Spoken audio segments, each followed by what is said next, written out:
सूत्र 3 तद बीजात संसृति। भाष्यम तस्य शरीरस्य बीजात महत्तत्वादि तन्मात्र पर्यंताद अविशेष गणात स आशयात लिंग शरीर रूपात।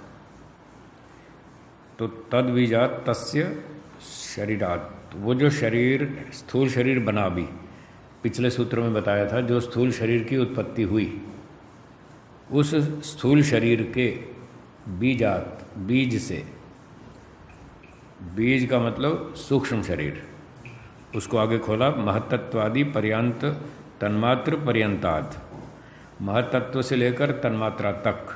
यहाँ ठीक है, सूक्ष्म शरीर महत्तत्व से लेकर तन्मात्रा तक है, इसमें 18 चीज़ें हैं। थोड़ी देर में अभी सूत्र आएगा जिसमें यह बताया जाएगा कि सूक्ष्म शरीर में 18 चीज़ें हैं और वो महत्तत्व से लेकर पंच तन्मात्रा तक हैं। तो ये सूक्ष्म शरीर इसका बीज हो गया। तो उस महत्तत्व से लेकर तन्मात्रा तक, समुदाय तक 18 चीज़ों से स आशयात, आशय कहते हैं वासना, संस्कार, संस्कारों सहित। तो संस्कार जो हैं वो चित्त में रहते हैं, ये हम बहुत बार पढ़ चुके हैं, पिछले अध्याय में भी आया था। मन के अंदर सारे संस्कार रहते हैं, 18 चीज़ों में एक मन भी है, तो संस्कार भी साथ हो गए। सूक्ष्म शरीर संस्कारों सहित लिंगात, लिंग शरीर रूपात, तो इस सूक्ष्म शरीर का दूसरा नाम लिंग शरीर भी है। ठीक है, तो इस लिंग शरीर रूपी बीज से संसृति, संसरणम, देहाद देहांतर गमनम भवति, एक स्थूल शरीर को छोड़कर दूसरे नए स्थूल शरीर में जाना होता है। आत्मा जब ये मृत्यु होने पर ये शरीर छोड़ देगा और उसको अगले जन्म में जाना है, अगला स्थूल शरीर मिलेगा, तो उस समय की बात कर रहे हैं जब आत्मा शरीर छोड़कर अगले जन्म में जाएगा तो सूक्ष्म शरीर साथ चलेगा। उसमें 18 चीज़ें होंगी, मन भी होगा, संस्कार भी होंगे, सब चीज़ें जाएंगी। ये इस सूत्र का अभिप्राय है। महर्षि मनु जी का वचन उद्धृत करते हैं, योनि कोटि सहस्रेषु श्रुतिश्च अस्य अंतरात्मनः, इस अंतरात्मा की श्रुति, गति, ये जो जीवात्मा है इसकी गति पुनर्जन्म में बार बार जाना, ये करोड़ों जन्मों तक चलता है। करोड़ों जन्मों तक आत्मा बार बार अगले अगले शरीर में जाता रहता है, जब तक उसका मोक्ष नहीं हो जाए तब तक ये चलता रहेगा। और ये 18 चीज़ें भी उसके साथ चलेंगी सूक्ष्म शरीर के रूप में। ठीक, अंतरात्मा, आत्मा, जीवात्मा, जो आत्मा शरीर में रहता है।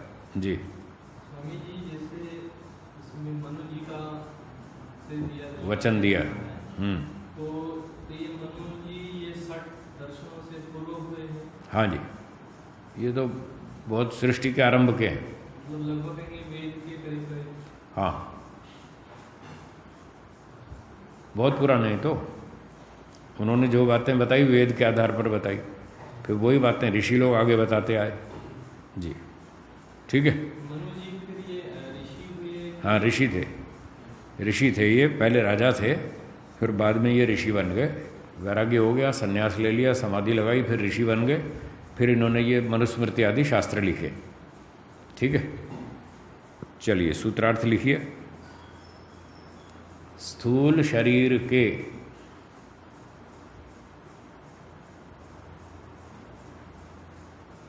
स्थूल शरीर के बीज अर्थात सूक्ष्म शरीर के माध्यम से, स्थूल शरीर के बीज अर्थात सूक्ष्म शरीर के माध्यम से जीवात्मा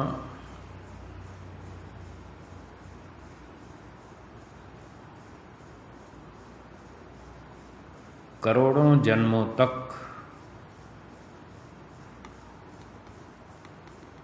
मृत्यु के बाद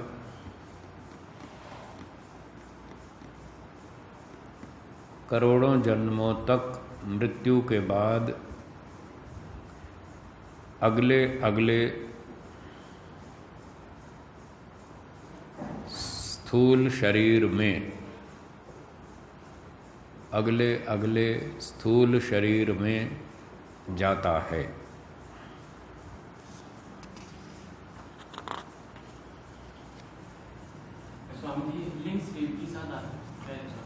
लिंग शरीर क्यों कहते हैं? इसमें मुख्य पदार्थ है महत्तत्व। 18 तत्वों में सूक्ष्म शरीर के 18 पदार्थों में सबसे मुख्य है लिंग, बुद्धि, महत्तत्व। और महत्तत्व का दूसरा नाम लिंग है, विशेष अविशेष लिंग मात्र, अलिंगानी। अलिंग तो प्रकृति का नाम है और लिंग मात्र बुद्धि का नाम है। तो इन 18 चीज़ों में मुख्य है बुद्धि, इसलिए बुद्धि के नाम से मुख्य होने के कारण इसका नाम लिंग शरीर है। जैसे ये स्थूल शरीर पंचमहाभूत से बना है, 5 भूतों में से इस शरीर में मुख्य तत्व कौन सा है? पृथ्वी।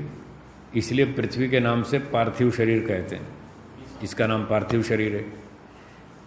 जबकि 5 भूतों से बना है, फिर भी पृथ्वी मुख्य होने से पार्थिव नाम दिया गया।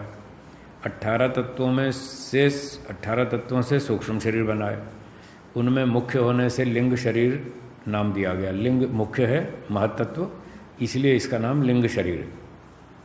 ठीक है। और सूक्ष्म स्थूल की अपेक्षा वो तो स्वरूप आकार की वजह से ये दिखता है स्थूल शरीर है, वो दिखता नहीं, सूक्ष्म है, इसलिए नाम सूक्ष्म शरीर। तो लिंग शरीर से लेंगे तो 18 तत्व लेंगे, किसी महत्तत्व 18 जब लिंग शरीर बोलेंगे तो 18, जब लिंग मात्र बोलेंगे तो 1 महत्तत्व, अलिंग प्रकृति। स्थूल शरीर में तो 75% पानी बोलते हैं, जल है।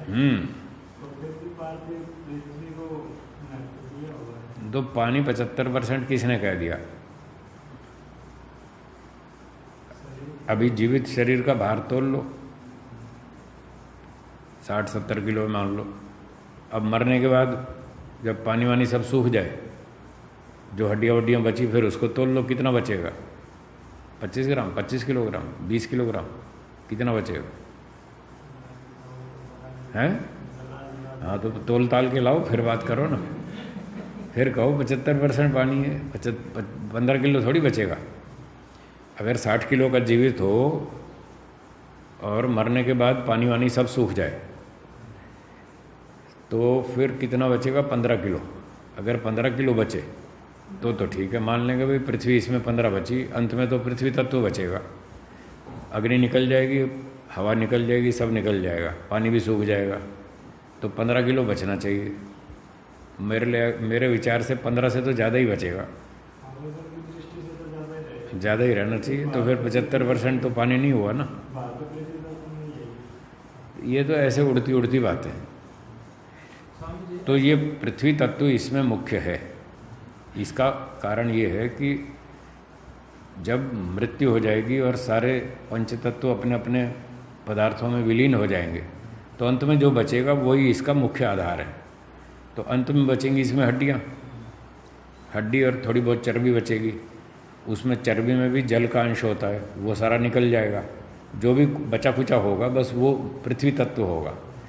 तो अंत में जो बचे वो मुख्य पदार्थ है इसका उपादान, और वो पृथ्वी बचेगी, इसलिए पार्थिव शरीर कहते हैं। ये बात जैसे शरीर जलाने के बाद में जो इतना सब कुछ बचता है, वो तो थोड़ा सा राख बचती थोड़ी सी, उसी को ही पृथ्वी तत्व कहते हैं। वो तो जलाने से पहले की बात है। जलाने से पहले जो बच गया ना, डेड बॉडी का बचा हुआ भाग जलाने से पहले, वो है पृथ्वी तत्व, वो पार्थिव कहलाता शरीर। हाँ जी। स्वामी जी, जो 65 किलो था शरीर का भार, फिर उसमें पानी आदि निकल गया तो 15 हो गया, फिर 40 जो निकला, हो सकता है कि अधिकतर भाग उसमें जल का हो, ऐसा भी ले सकते हैं। हाँ, तो वो ले सकते हैं, तो उसको उतना तो हम मान लेंगे जल का भाग, पर वो 15 किलो नहीं बचेगा, ज़्यादा बचना चाहिए। तोल के आओ, फिर बात करो। हाँ, ऐसे अंधेरे में तीर मत चलाओ, प्रमाण से बात करो।